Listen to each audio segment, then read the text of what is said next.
BRS లో రాజకీయ రగడ Kaleshwaram commission కూడా వచ్చింది.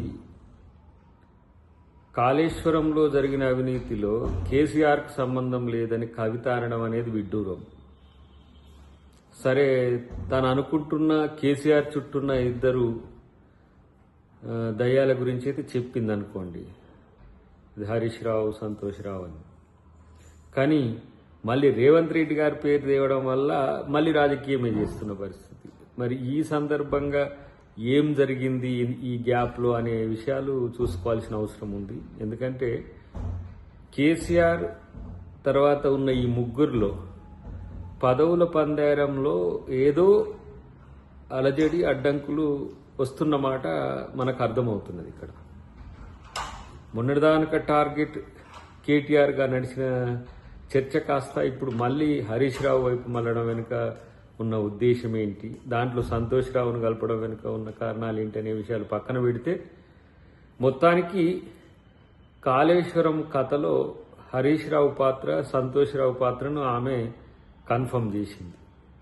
కాబట్టి రేవంత్ రెడ్డి గారి పేరు ఎత్తడం అనేది రాజకీయం కోసం అనేది క్లియర్. దాంట్లో మనం పెద్దగా చర్చించుకోవాల్సిన అవసరం కూడా లేదు. ఎందుకంటే వాళ్ళిద్దరి పేర్లు చెప్పినందుకైనా రేవంత్ రెడ్డి గారి పేరు చెప్పడం వల్ల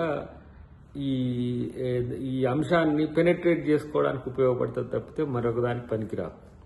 కానీ అన్నిటికంటే ముఖ్యంగా ఏంటంటే, ఇప్పుడు కాళేశ్వరంలో అవినీతి జరిగిందని మాత్రం కవిత ఒప్పుకున్నట్టే లెక్క.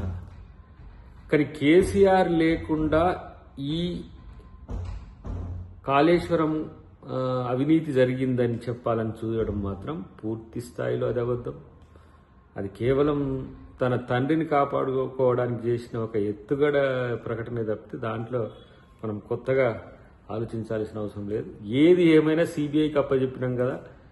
ఎవరి పాత్ర ఎంత, ఎవరివి కథలు, ఎవరు కట్టుకథలు, ఎవరు పిట్ట కథలు, ఎవరు వాస్తవ ఏమంటారు కాళేశ్వరం దొంగలు, ఇవన్నీ కూడా ఇలా బయటపెట్టడానికి తెలంగాణ ప్రభుత్వం సిబిఐకి ఇచ్చిన వాటి పర్సువేషన్లో కూడా కాంగ్రెస్ ప్రభుత్వం ఉంటుంది, కాంగ్రెస్ పార్టీ కూడా ఉంటుంది. ఎందుకంటే ఇది తెలంగాణ ప్రజల యొక్క సొమ్మును కాపాడే రక్షకులుగా ఇవాళ కాంగ్రెస్ పార్టీ ఉంటుంది, కాంగ్రెస్ ప్రభుత్వం ఉంటుంది, రేవంత్ రెడ్డి గారు ఉంటుంది. కాబట్టి రేవంత్ రెడ్డి గారి మీద